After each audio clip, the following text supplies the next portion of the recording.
What's up, guys? Eagle Runner DTX here with you today. It is Thursday, December 3rd, and we're in Plano, Texas at the Oak Point Nature Preserve. Today's video, we're going to be talking a little bit about our shoe gear and what we use, what we've been using, and what kind of terrain is good for it.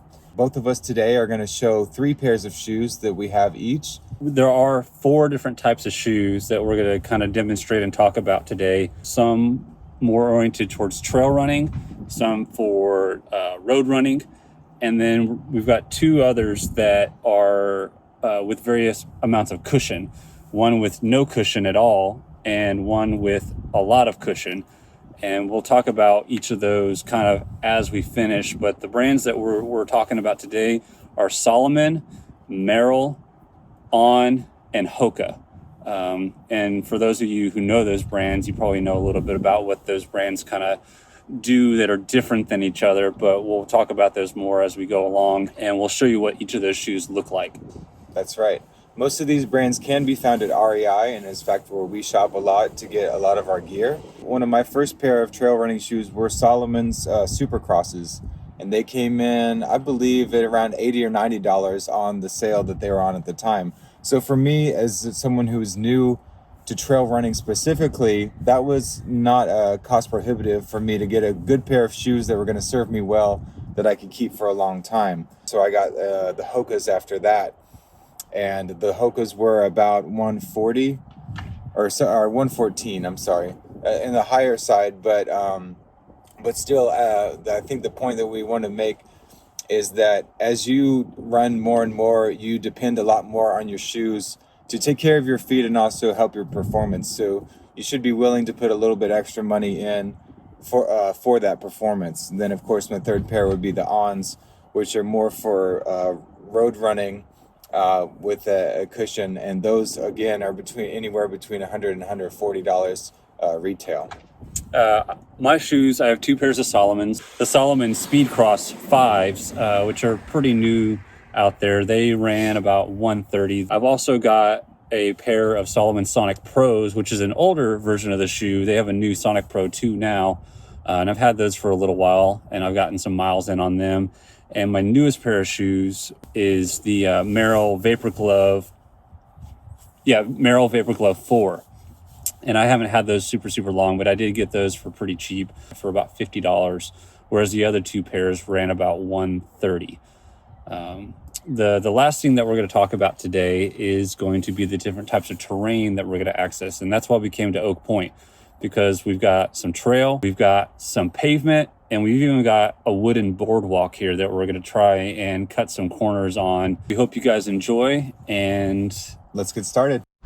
All right, guys, to get started, I'm going to try the HOKA ATRs, and we're going to see how they do on wood, concrete pavement, and the trail. The Merrell Vapor Gloves, which have almost no cushion, and we're just going to see how these track when I don't have anything to protect my feet from anything.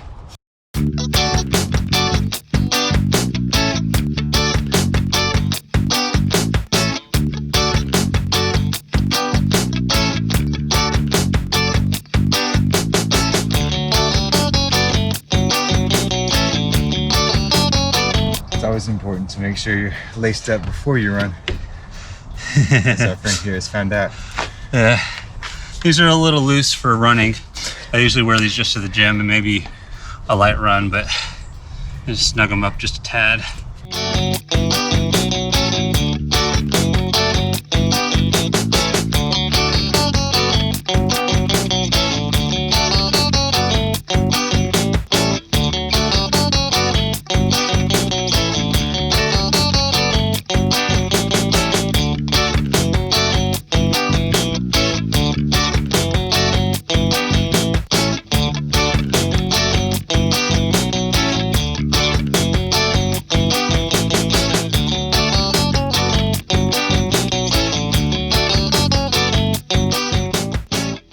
Guys, now we're in the On road shoes. Already from the Hokas, I can feel the difference in the more contact I have with the pavement. There's less cushion underneath my foot. About the same amount of grip, but if I try to twist my feet, The shoe is actually lighter as well in overall weight. So I'm in my Salomon Sonic Pros. They definitely sit a lot higher than the last shoe. These are not zero drop like the Merrells were. And I do have some cushion this time. We'll see how they perform, especially when we get to the trail sections. Yeah, looking forward to see how this goes.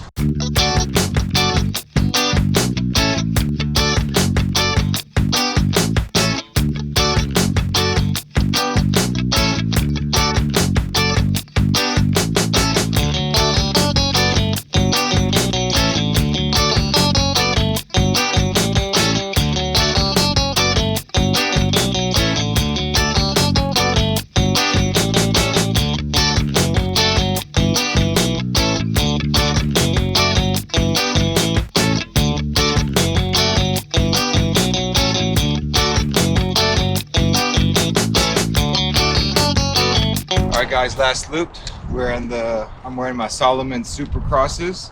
These are dedicated trail shoes. You can see by the tread on the bottom, laced up tight. So we're gonna to go on the pavement, wood, and trail. Time to try out my Salomon Speedcrosses compared to the Supercross Steven is wearing.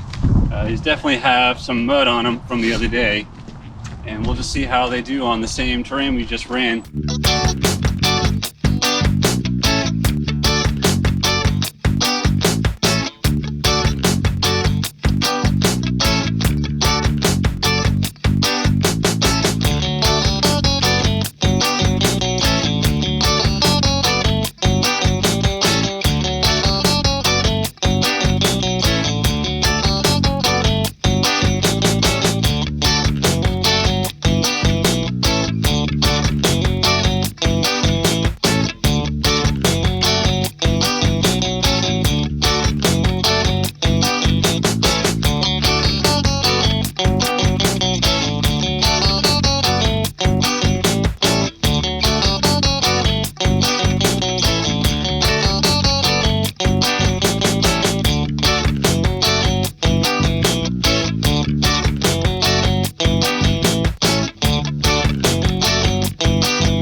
What's up, guys? So we just ran all three shoes, the road shoes, the HOKA ATRs, and of course the Salomon Supercrosses.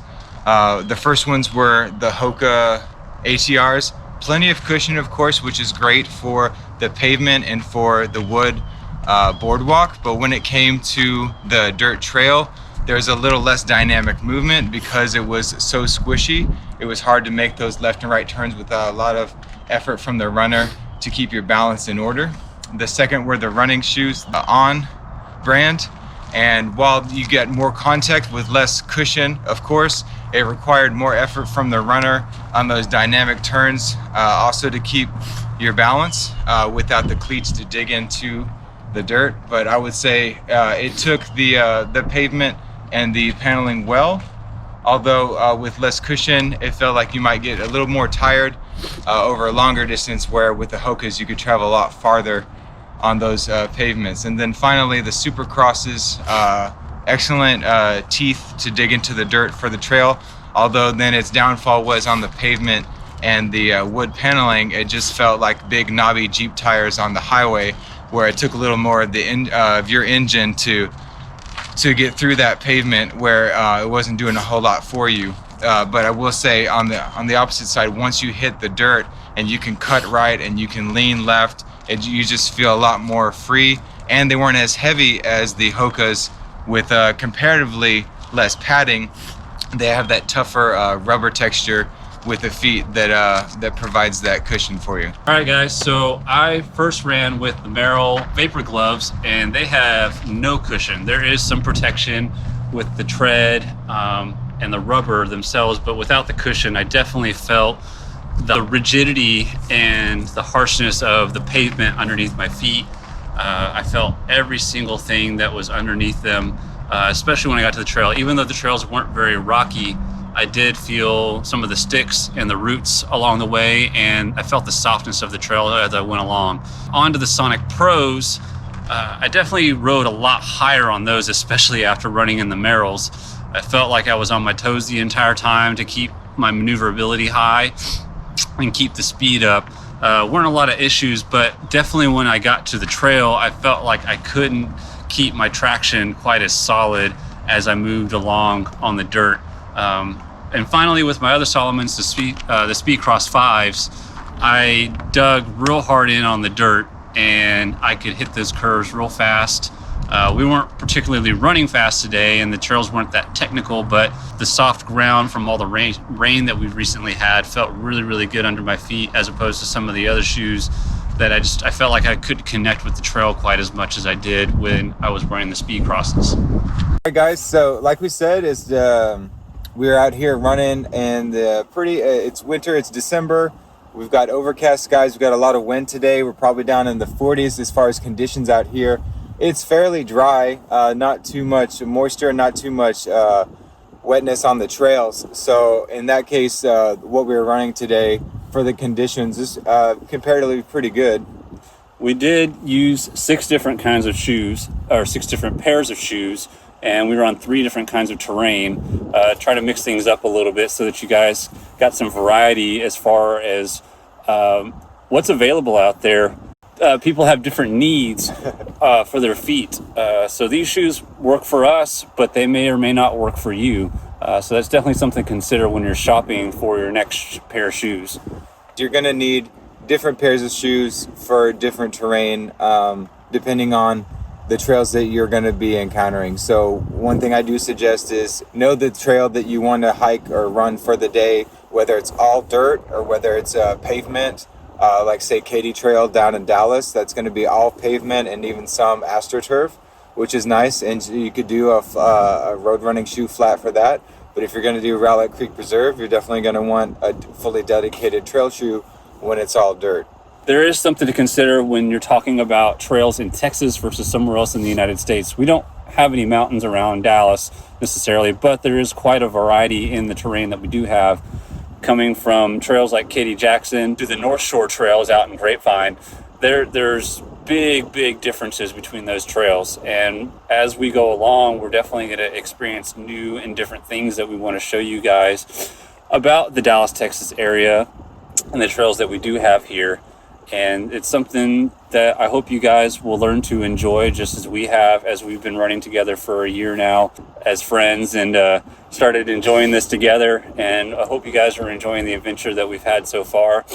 And I hope you will like and subscribe to our channel as we just get to know our town and all of the things that it has to offer. All right, guys, until next time, more stuff coming at you.